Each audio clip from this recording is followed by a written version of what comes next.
From Interfaith Alliance, this is The State of Belief. I'm Interfaith Alliance President Reverend Paul Brandeis Raushenbush in New York City. Almost 1 year ago, on October 7, 2023, Hamas launched a series of deadly attacks on Israel. This sparked a response from Israel in Gaza, and now the conflict appears to be expanding in terrifying ways. The attacks of October 7th and the aftermath in the Middle East have also brought challenges to interfaith relations, the likes of which I have never seen in my lifetime. However, we're also seeing many leaders and communities leaning into those challenges and refusing to demonize those with different wounds and beliefs. I was recently privileged to moderate a panel on interfaith relations after October 7th at the 90th anniversary of the Religion News Service. My original thought was to share just a few of the highlights with you on this show, but the truth is that much of the power of that conversation was in the tone and texture of the speakers' words, the painstaking respect they showed for each other, and the way the conversation evolves. So we've made the decision to bring you the entire discussion as it happened this week on The State of Belief. I want to make sure you're subscribed to the State of Belief podcast at Apple Podcast or your favorite podcast platform. You can also visit stateofbelief.com/subscribe. That way you'll never miss an episode and you'll have access to over 100 past interviews with guests like Dr. Anethea Butler, Jeff Charlotte, Bishop William Barber, Rabbi Sharon Brous, Dr. Jamar Tisby, Rob Reiner, and many, many others. Help spread the word about the State of Belief. Tell the people in your networks about what you're hearing and subscribe today. The State of Belief is made possible in great part by the generous support of our listeners. If you've made a donation, thank you. If you haven't pitched in yet, information on how to do that is available at stateofbelief.com, and you can find out more about the work of Interfaith Alliance and join us at interfaithalliance.org. I want to start highlighting a few things that I'm reading that I want to encourage people to take a look at. The first is a new book by Matthew Taylor called The Violent Take It by Force, the Christian Movement that is Threatening Our Democracy. It came out this week. It is a must read for understanding what is happening in our democracy right now. I am interviewing Matthew Taylor. He will be on the show next week, so I really encourage you to check that out. There's a powerful new documentary out called Bad Faith, Christian Nationalism's Unholy Attack on Democracy. We're going to be talking to that creative team in a couple weeks, but this is out now. You can check it out, and it's really, really an important one. On that theme, we're also going to be talking to Matt Taylor next week. His book dropped this week, and it's called The Violent Take It by Force, the Christian Movement that is Threatening Our Democracy. And believe me, you've got to read that book. These are just a couple important things I've been reading and watching, and I hope that you will check them out this week. And now we can go on to our show. In a few weeks on The State of Belief, you'll hear an in-depth conversation with Rabbi Jill Jacobs, CEO of Trua, the Rabbinic Call for Human Rights. But because we sat down to talk just before the anniversary of October 7th and on the eve of the Jewish high holidays, we took a few moments to address the current state of affairs 1 year on. We're about to begin the Jewish high holidays, and at the same time, there is news of expanding violence and threat against all kinds of people in the Middle East, especially Israel, that had been targeted by bombs. And I would invite you, Rabbi Jill Jacobs, to talk about how you are doing, first of all, but perhaps give some rabbinic offering to the Jewish community, but the wider community in this moment of what appears to be a widening conflict in the Middle East. Thanks. As we're sitting here talking, yesterday there were close to 200 rockets aimed from Iran at Israel. And I will say that I like many other people in the Jewish community, spent that hour or so when those rockets were flying, just texting all of our relatives and friends who are all in their bomb shelters, and just really shaking from that event. And we are, after a year of war following October 7th, it seems like there's no obvious way that this war is going to end. We've seen, of course, the expansion of the war into Lebanon, the assassination of Nasrallah and other Hezbollah officials who are absolutely legitimate targets. They have the blood of Israelis and Americans and Lebanese and Syrian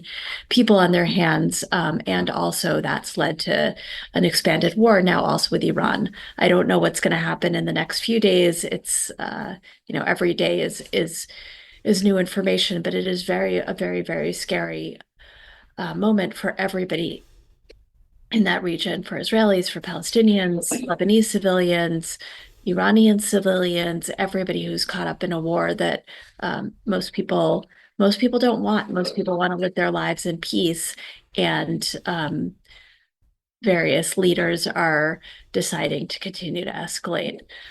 So, I think about Rosh Hashanah and Yom Kippur are kind of these liminal days where you're standing in the breach between the past year and next year. They're days that are characterized by awe and trembling. Very famously, we don't say Hallel, which is the songs of praise that we normally say on major holidays on Rosh Hashanah, because how can you possibly say words of praise when we're standing there in such fear?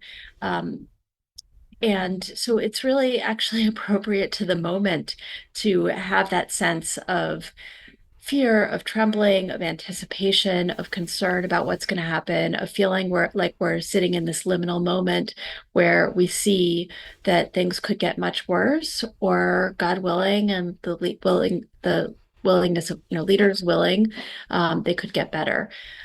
So that's definitely how I'm entering the year. There's a very famous piyut, or kind of song poem that begins Rosh Hashanah services in many communities, called Achot Ketana, which the refrain keeps saying over and over, let the year with all of its curses end. And then when you get to the very end of it, it says, let the year with its blessings begin.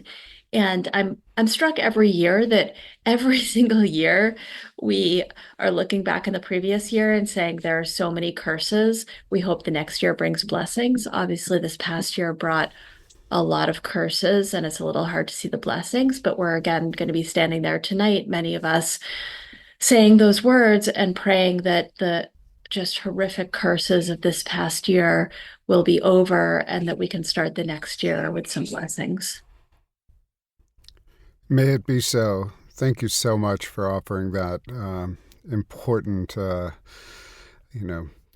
Devar Torah. Am I saying that right? The Perfect, idea. perfect. You're kind, but just really, really helpful as we remember October 7th, but also look forward to a future, God willing, of blessings.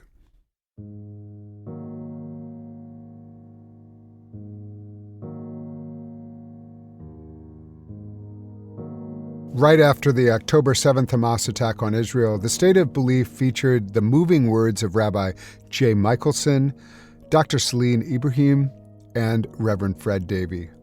We talked about the heart-wrenching impact of the ongoing conflict on so many communities, and on the fragile threads of connection that have been woven across long-standing divides. On this first anniversary of October 7th, I'm grateful to be able to share another conversation with diverse, impactful leaders of different communities. The conversation took place as part of the 90th anniversary celebration for Religion News Service. You'll hear Professor Najeeba Syeed, the inaugural El Hibri Endowed Chair and Executive Director of the Interfaith Institute at Augsburg University, Rabba Rori Picker Neiss, Senior Vice President for Community Relations at the Jewish Council for Public Affairs, and Reverend Frederick A. Davie, Senior Strategic Advisor to the President of the Union Theological Seminary in the city of New York. I was especially moved by the ability of these three individuals to speak truthfully, but also generously to one another.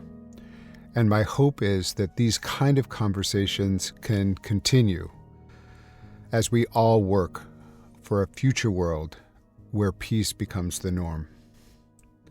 We'll start with opening remarks from Najeeba Syeed.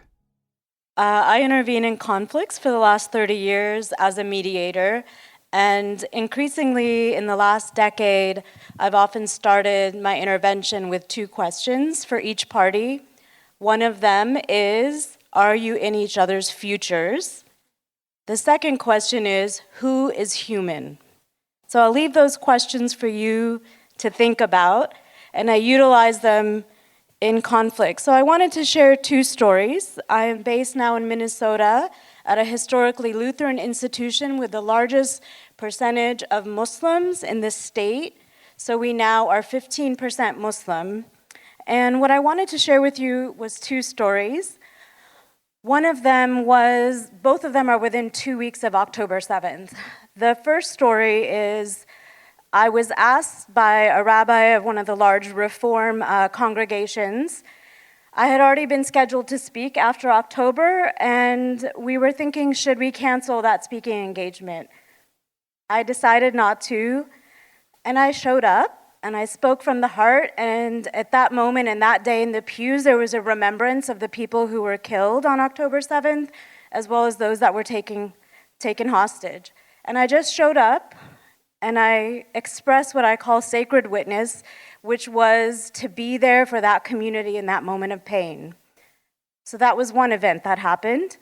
Another was that I was invited to speak, as I do, on religion and peace building, not even Islam, at a very large university. So I'm sitting in the room with the group of professors who have invited me, and they said, Najeeba, we just got a threat. We just got a threat of violence, and the security, this has happened before, but the security analyzed it similar to another incident about 10 years ago. It was based on the fact that there was a woman in hijab being posted all over campus, and the fact that someone didn't even look at what the topic was, but it was a violent threat. So within 2 weeks, I was silenced. I was not allowed to speak this happened in those 2 weeks. So I share those stories because I think they're emblematic of many responses, one which has been untold stories of solidarity and love and spiritual witness. The first person that I reached out onto my campus was our Jewish professor. I sent an email to all of our student services saying, all of the students that have been impacted, how are we gonna work together? She and I are in constant contact. So that's an untold story. And I just wanted to mention those two stories because I think what we need to begin to talk about is not just what's happening in other places, but the impact of real relationships on campuses. And I'll leave you with two other questions. Who owns religions on our college campuses? Who owns religion?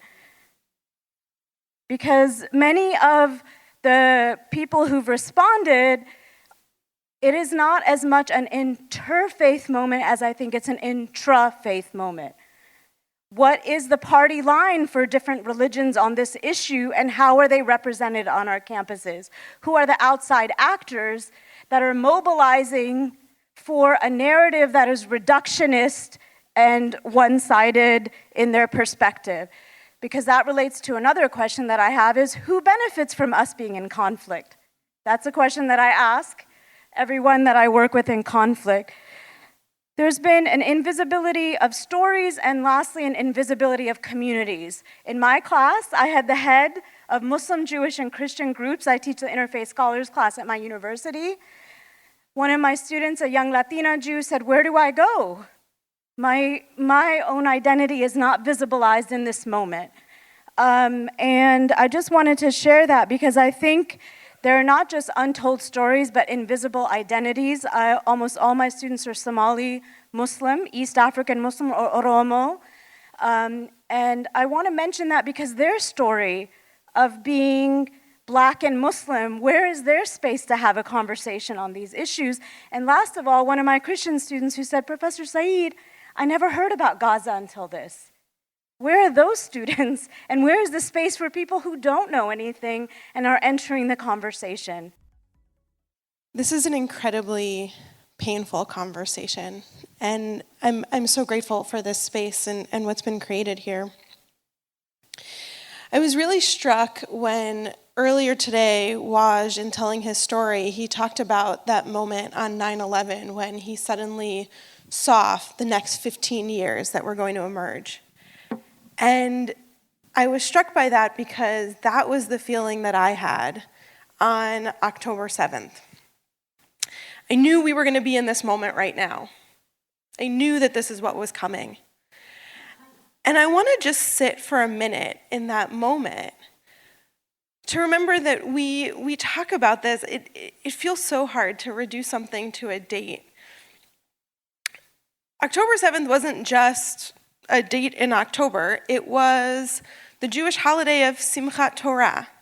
It was the day in which we finish reading. Every week we read a portion of the Torah of the first 5 books, and we get to the end, and I love it because we have this tradition where as soon as we get to the end, we read the very end of Deuteronomy, and immediately the next thing we do is we take a second scroll if you have 2 Torah scrolls, or you roll the Torah scroll all the way and you start again. In the beginning, God created heaven and earth. We don't have an end to telling our story. We start all over again. And before, in the midst of doing that, we take out all the Torah scrolls that are in the synagogues and we dance with them. And in my congregation, where we don't use electricity, we sing and we use our voices to make music, and we sing and dance in circles like we do at traditional Jewish weddings. We do 7 rounds of dancing. Each round can take anywhere from 5 to 25 minutes. We go outside. It's a very festive day.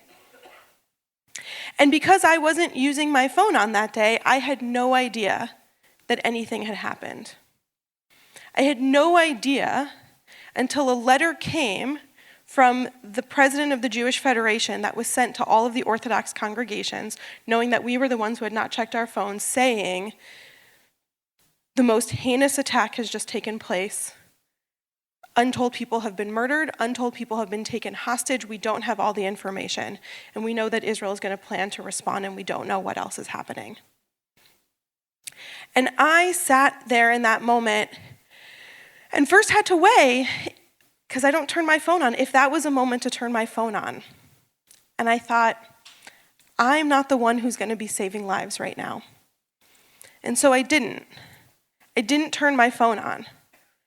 For a whole additional 2 days, I didn't access my phone whatsoever.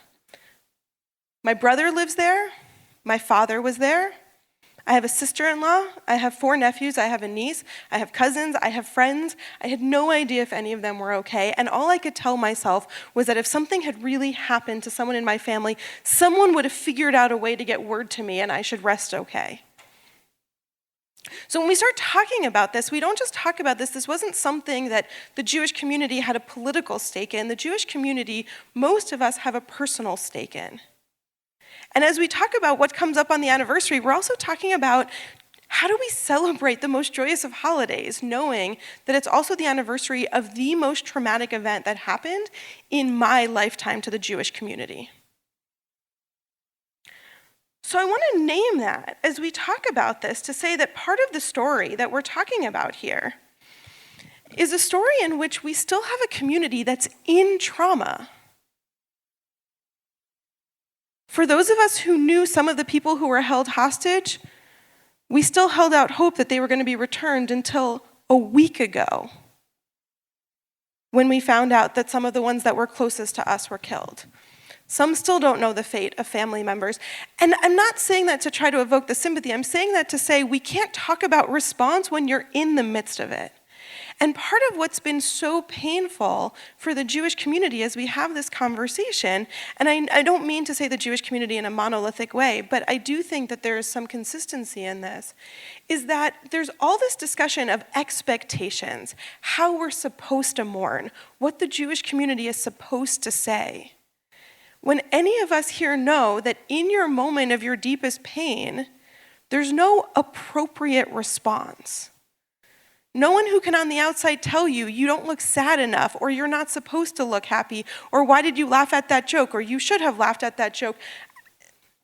And so we're in the midst of this conversation, and I appreciate it, and we can deeply engage in it, but I want to hope that as we hold that conversation, let's recognize that the story hasn't ended to start talking about what we do next in it.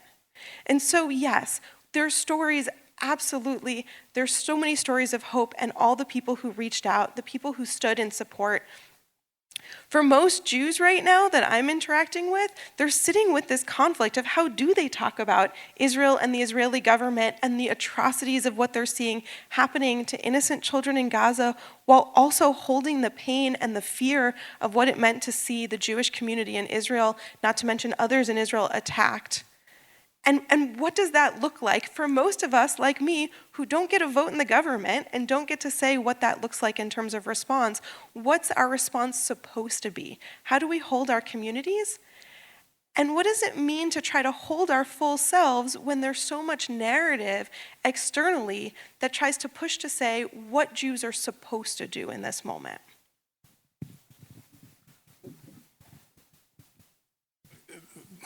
This is a lot to try to follow, needless to say. So the stressors on, I think, interfaith relations, particularly as it relates to Black-Jewish relations, obviously preceded October 7th, 2023. I'm at Union Seminary, where for a little over 10 years I served as executive vice president and then served as a senior strategic advisor to the president, Serene Jones, who's here. And we had a series of issues on campus and where we had to have public conversations about what was going on. And Emily Towns visited campus, talked to us, and she talked about old wounds and how what was happening at Union at the time were those wounds getting triggered, getting stimulated, getting impacted. I pretty much, in my 42 years in New York City, have sort of surfed interfaith relationships in a way that's been very beneficial to me, but hasn't been a very deep dive. From the time I worked on housing issues in Brooklyn to my time with Ruth Messenger in the Manhattan Borough President's Office, organizing interfaith efforts to support her work and her candidacy for mayor, to my time at the Ford Foundation, working on interfaith issues that relates to youth and criminal justice, public-private ventures, interfaith relations as it relates to people coming home from prison,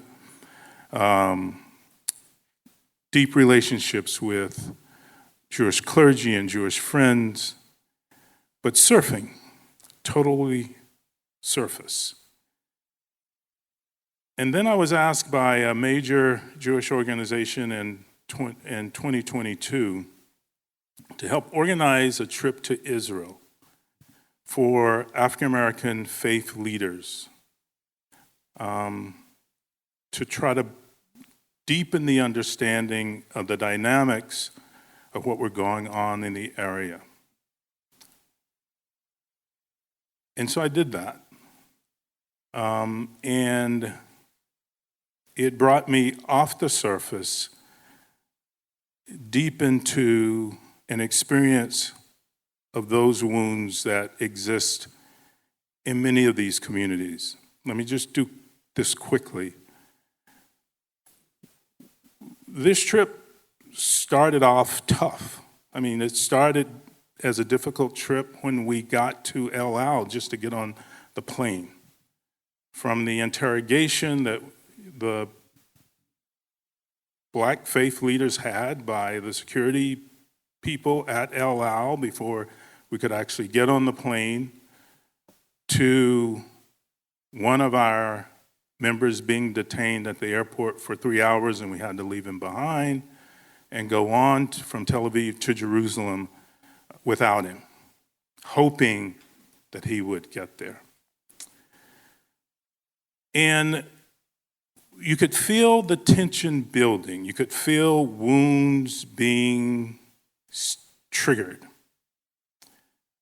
And then we were headed to, after some days there, having gone to the West Bank, to Ramallah, having gone to see settlements, having visited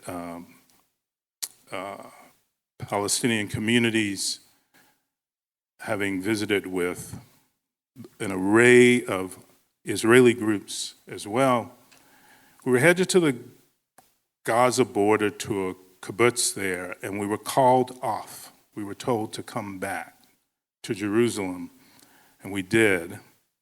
And the next day, the Israeli government took out 5 members of the Palestinian Islamic Jihad in Gaza, and then the Islamic Jihad then sent missiles back into Israel. We were given leaflets in the hotel about where our shelters, bomb shelters were, etc. That night, after those bombs came back, they didn't land in Jerusalem. They landed in the hills outside of Jerusalem. And one of our guides was a young rabbi who had who had been a soldier as required. And she and her family, she lived in those hills with her kids and her husband. We had a conversation with her about what had transpired. And some of our group really pushed back on her interpretation of what was going on there. And she made the statement, lovely persons, we've still sort of periodically been in touch, but she made the statement, you just have to trust the IDF. And those wounds of those African-American faith leaders got triggered, and the whole thing blew up. The whole thing blew up. And it looked like the entire trip was going to just come apart at the seams. Because the experience of African Americans as wounded people in America was brought and continues to be brought into that situation where the particularities are very different, but the wounds don't know that. The wounds don't analyze the particularities. The wounds get triggered. And so it saddens me, but it doesn't surprise me that we are where we are now in the wake of the horrors of October 7th and all of the violence that has come in its wake. There is hope, and I'd like to maybe talk about some of that hope before we get off the stage. I've probably gone on too long. With that, I'll just stop. Yeah, I mean, this is all very real, and I appreciate everyone's emotion and so I just want to I want to invite everyone in this room to hold that as a recognize it as a sacred offering to this group. Up next, lots more from Najeeba Syeed, Rori Picker Neiss, and Fred Davie on strengthening interfaith relations in the wake of October 7th. You can hear full episodes of The State of Belief anytime on our website at stateofbelief.com. You'll also find links to topics we discussed this week, as well as transcripts and more. And make sure you subscribe at stateofbelief.com/subscribe. You're listening to The State of Belief, where religion and democracy meet.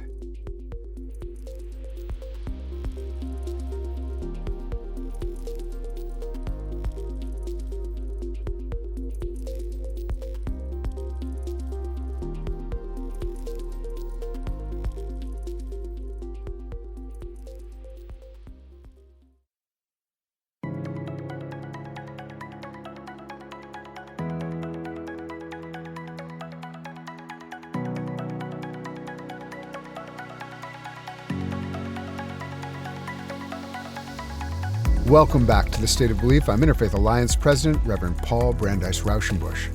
This week, you're hearing a panel discussion on strengthening interfaith relationships in the aftermath of October 7th. The panelists are Professor Najeeba Syeed, Rabba Rori Picker Neiss, and Reverend Fred Davie. There is a lot of wisdom and people who have a vocation of religious leadership in this country. And so I want to spend the next 5 minutes offering each of you an opportunity, and I know that this is something that calls for nuance, and we are not going to be able to be as nuanced as we want, but what are some strategies for going forward in a way that invites a recognition of the kind of truth that's been shared here today, and also invites a recognition of what Professor Syeed so perfectly said, which is a shared future. And what does it look like, both, a really hyper-local, but also national and ultimately international. But let's keep it in each of your professional arenas. If you could talk about strategies and that give you hope in this time. So I think one thing that's really important is how are you setting up your table? Another invisible community has been the Arab Christian community, who have and experience anti-Arab racism in the United States. So when we talk about Islamophobia in this moment, it's important to include anti-Arab racism in particular, and that's often not done, and I wanted to put that on the table. And one of the things that has really struck me, that has been painful to see, and the United States has been at war with Muslim-majority countries for many, many years now, the resurgence of tropes that Muslims and Arabs are ungovernable. We are unable to govern ourselves, and therefore, there is a deserving of, and I'm talking here about rhetoric that's used in political realms right now in this moment of elections, and I'm talking about here in the United States, and the concern that I have about the resurgence of a notion that there is an ethno-religious community that has an inability to govern themselves. And I'm talking about that rhetoric that will perpetuate policies here in the United States. Not as much on foreign policy alone, but here in the United States. So the analysis, part of what we can do is listen and see if there's room for the capacity to see Arabs and Muslims as having the ability to govern themselves. And I'm saying here in the United States. And I think that's something that has really struck me, because I know those tropes.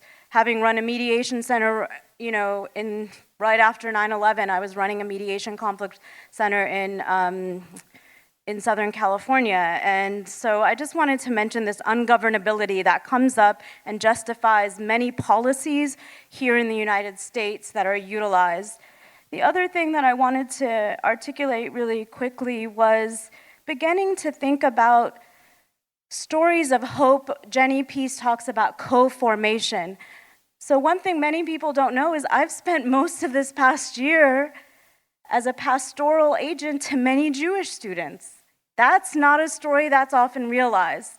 And I mention that because what it means is it's not necessarily just the hardening of hearts, but it's an incapacity to understand that we are crossing religious boundaries already. It's happening, it's real.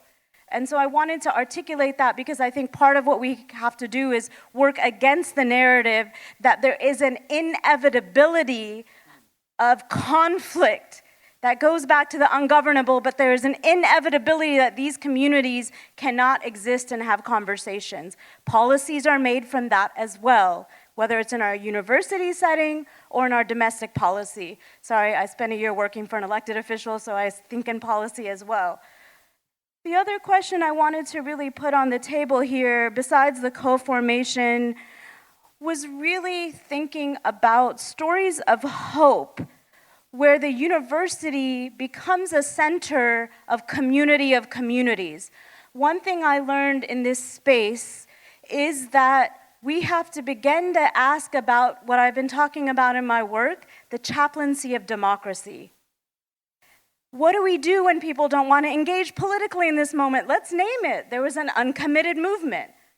How do you show up for people that have that feeling, and instead of bullying and pushing and prodding and hurting and shaming and blaming, what does it mean to say, tell me, do you feel democracy has not been helping you? We can think about this the same with families who have trans children that are dealing with very many issues. People who feel like their religious freedom is not protected on the conservative religious side. Beginning to approach this idea that I'm a chaplain for democracy, not just for my community, but I'm here, and that's part of what it means to listen. And that part of that listening is to hold space for the trauma of whomever is speaking, and to understand that getting them to the ballot box is not the only solution, but it's what happens after for everyday democracy. And I think that's so important that we begin to understand that when I occupy a space of power, it doesn't mean your community has lost power. That's part of the chaplaincy of democracy, and that's the spiritualization of the conversation around power. And if faith leaders cannot begin to model it, instead what we're modeling is if I take up space and I get to speak on that podium and you don't, that means I have power, because we will only destroy this country if that's how we go forward. I want to get to questions, but I'd like to hear from both of you as well. Thank you for all of that. I'll just say really quickly, and I won't do justice to all of it.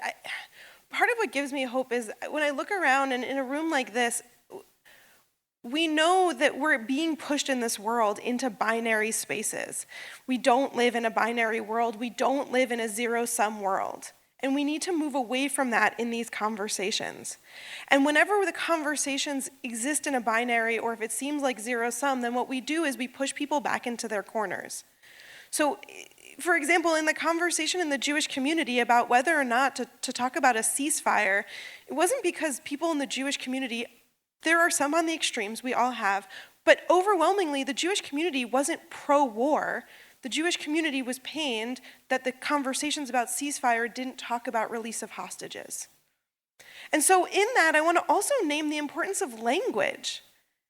We have to ask people what they mean when they say something, because too often we use the same words and we think we're on opposite sides because someone says, I'm for this, and someone says, I'm against it. And when we actually break it down, it turns out we're more in agreement than we're not, but we have this specific disagreement about what we think that term means or what we think is included in it. We need to ask questions, and then we need to listen to the answers. We need to hold space, and we need to recognize that offering someone space doesn't mean giving up any of our own power. As was just said, legitimizing another experience doesn't mean mine is any less legitimate, and we can model that for the rest of this country.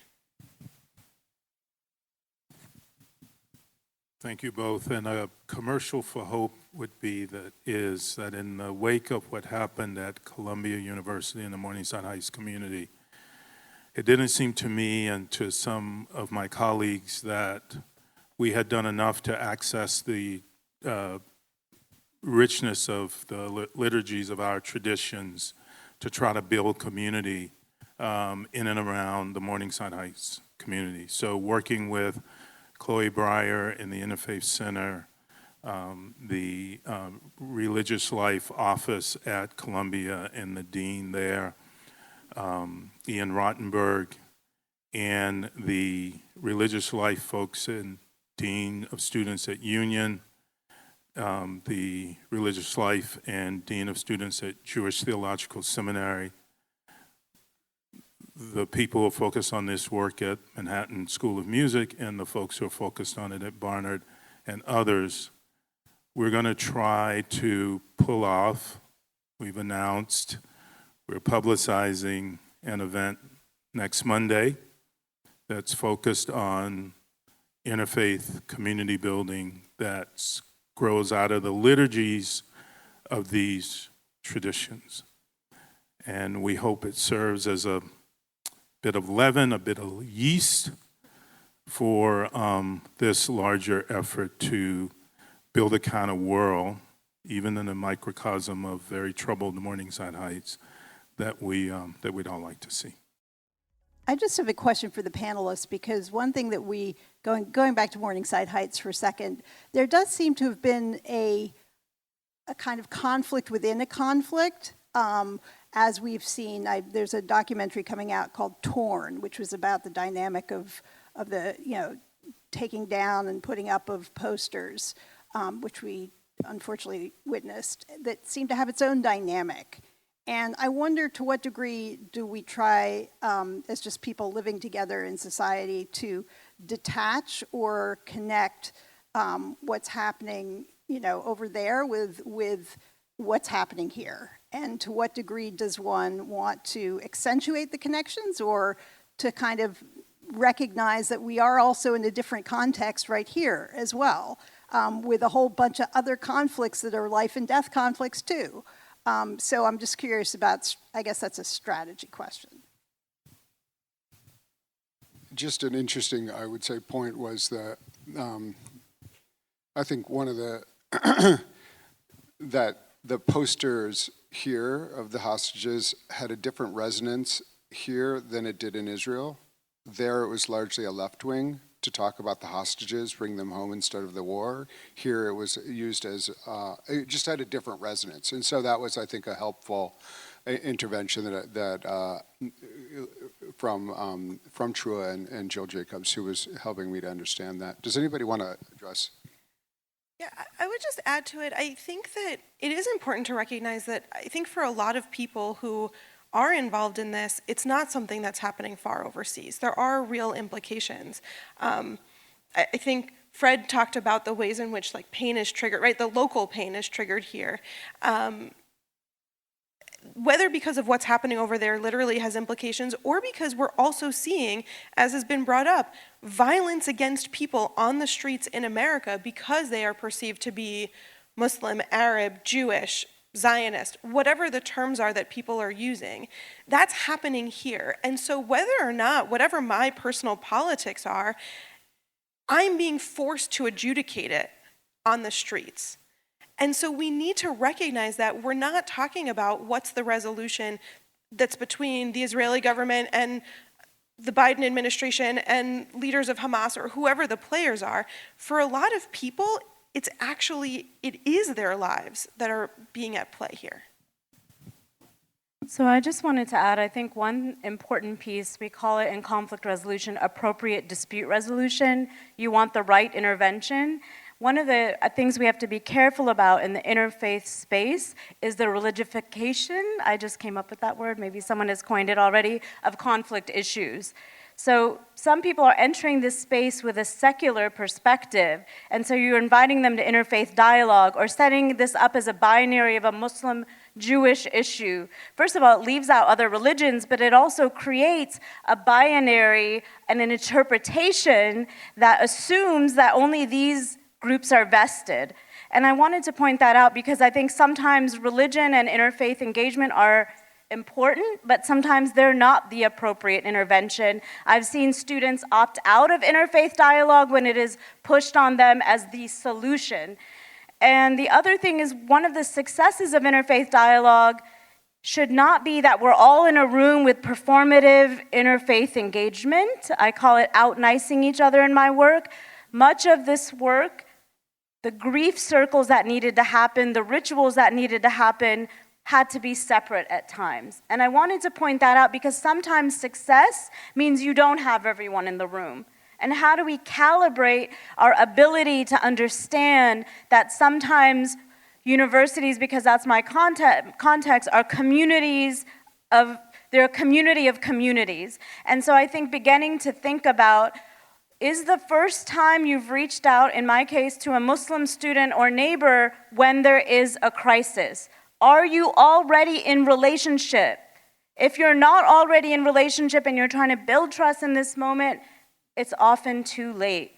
So how do we begin to think about, and I wanted to mention, if you have a homogenous congregation or a homogenous university, You still need to be doing interfaith engagement. You don't wait till that person shows up in your room, because what we say about each other in the absence of one another is far more important than what we say to each other face to face.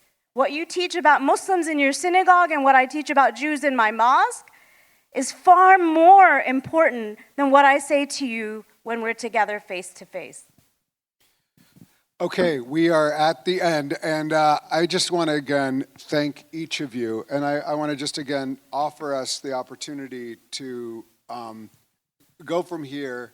If your tradition allows you to have a drink, and you personally want to have a drink, now's the time for a drink. If you want to, there's going to be a great taping of Saved by the City, which is another amazing offering from the RNS collection of podcasts, of which The State of Belief, which is the podcast that I host, is a part of it. Yeah, big claps. And again, I want to thank this panel, all of you, and for the excellent reporting from RNS and Yonat, and all of you for being part of this panel. Thank you so much. My great thanks to our panelists, Professor Najeeba Syeed, Rabba Rori Picker Neiss, and Reverend Fred Davie. This panel discussion on strengthening interfaith relations in the aftermath of October 7th was part of the 90th anniversary celebration for Religion News Service, the invaluable source for non-denominational, nonpartisan, nonprofit journalism about religion and the way it impacts our culture, politics, and lives. RNS as an organization was born in a very fraught time amid a resurgence of the Ku Klux Klan and sinister rhetoric at the intersections of politics, race, and conservative religion widespread in this country. Today we count on RNS for the kind of coverage that helps us identify the heroes and the opportunities in our multi-faith world, as well as focus on the challenges that deserve our attention. You can benefit as well by visiting religionnews.com. All of the stories are available for free with no paywall, although Religion News Service would, of course, appreciate your support. Please be sure to subscribe to The State of Belief at Apple Podcasts or your favorite podcast platform, or at stateofbelief.com/subscribe. We need your help to keep making The State of Belief. Become a partner in this crucial work with a financial contribution today. Information on how to donate is available at stateofbelief.com. That's stateofbelief.com. And share what you're getting out of this show with the people in your networks. Let's get more people listening and keep these conversations going on Facebook, Instagram, and Threads with the handle @stateofbelief. The news and opinions expressed on this program do not necessarily reflect those of Religion News Service or Religion News Foundation. The State of Belief is produced by Ray Kirstein and is a production of Interfaith Alliance. Become a member today at interfaithalliance.org. And be sure to join us next week. I'll be in conversation with Dr. Matthew J. Taylor of the Institute for Islamic, Christian, and Jewish Studies. His new book is titled The Violent Take It by Force: The Christian Movement That is Threatening Our Democracy. I can't wait. Until then, I'm Paul Brandeis Raushenbush on The State of Belief, where religion and democracy meet.